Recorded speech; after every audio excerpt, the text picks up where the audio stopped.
Hey everybody, and welcome to day 4. And today I just want to come back to the scheduling yesterday, because I got asked the question, should I schedule? Should I even bother with home-based learning?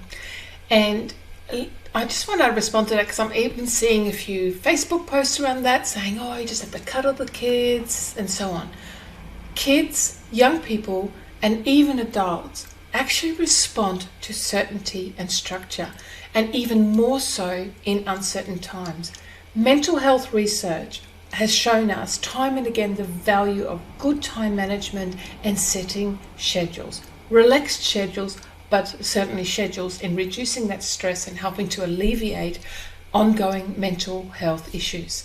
It is important to have a balanced approach though. So yes, a schedule that creates a norm for your young people is really important at this time. But as I said yesterday, keep those parameters low key.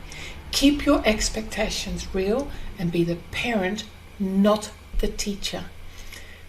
Kids, for the most part, actually like school. Much of that, of course, is around social engagement, but they also like being kept busy and learning. I have never yet met a child who does not love to learn new things. But the important thing in setting those schedules is to work with them, allowing them to take the lead, reducing the stress on them and you to keep at it. Let them set the pace and the tone for what it is that they do, when they work, how they work, and even where they work. This is actually the key to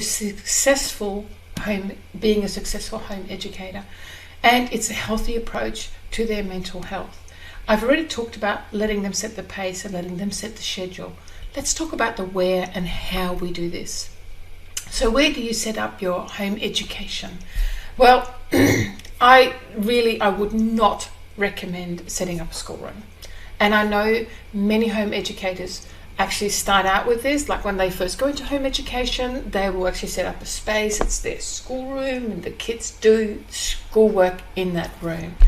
But they quickly abandon it as artificial and unmanageable in the long term. So where do you work? Well, the kitchen counter is a good place. On the couch for reading. I like to read on the couch. In the dining room table. This has the added benefit of making them tidy up their work when it's dinner time. How about in the backyard?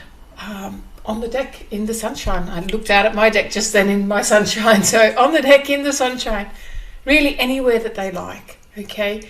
Though I would recommend out of their bedrooms if at all possible, because the research on that is pretty clear, especially if they're working on computers, as this can add to their anxiety and stress and disrupt sleep patterns, even in very young children. So then, how do we go about this? When you start with this home learning, do we make it all very formal? Do I make them get dressed or what? Small business guru Christy Wright talks about dressing for work, even as a small business mompreneur who works from home. And for the most part, I have to confess, I follow that advice. But because it helps me focus, okay, for the day.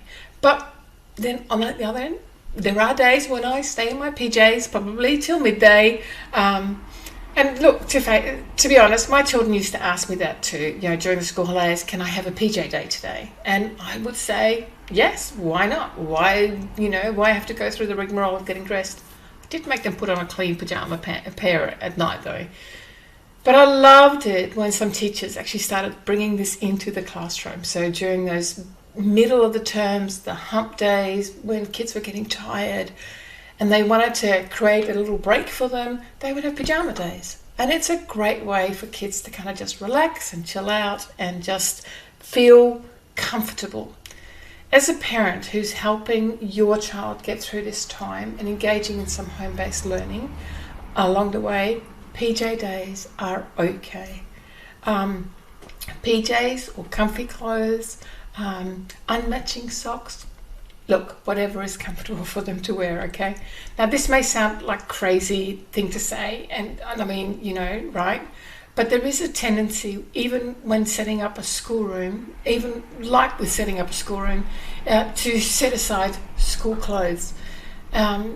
And again, especially when parents are first starting out on this home education gig. But after a while, well, I have to confess, I have visited home education parents where the kids are very busy and they're just wearing what they feel like, and the hair isn't quite done yet for the day, and you know what, and that's okay. The kids are busy, they're engaged, and it isn't necessary to worry about that stuff first thing in the morning, as you'll find as you go.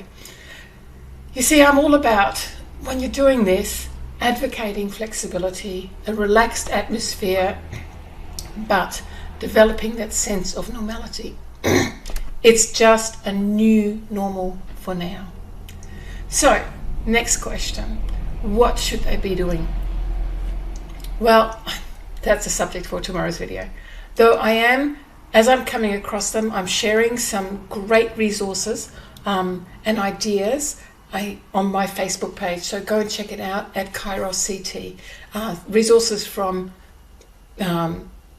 companies such as Lego. They had some great things on there. Education departments, a few education departments have started putting things out. The University of Newcastle has got a really interesting little 3-week free taster course that they've put out. So go and have a look at that. I think I might be doing that myself. And of course, if you have any questions, just feel free to leave a comment on the post or visit my Facebook page at Kairos CT or send me a message via Messenger. I'd love to hear from you and how you're doing, and I'll look forward to answering your questions there.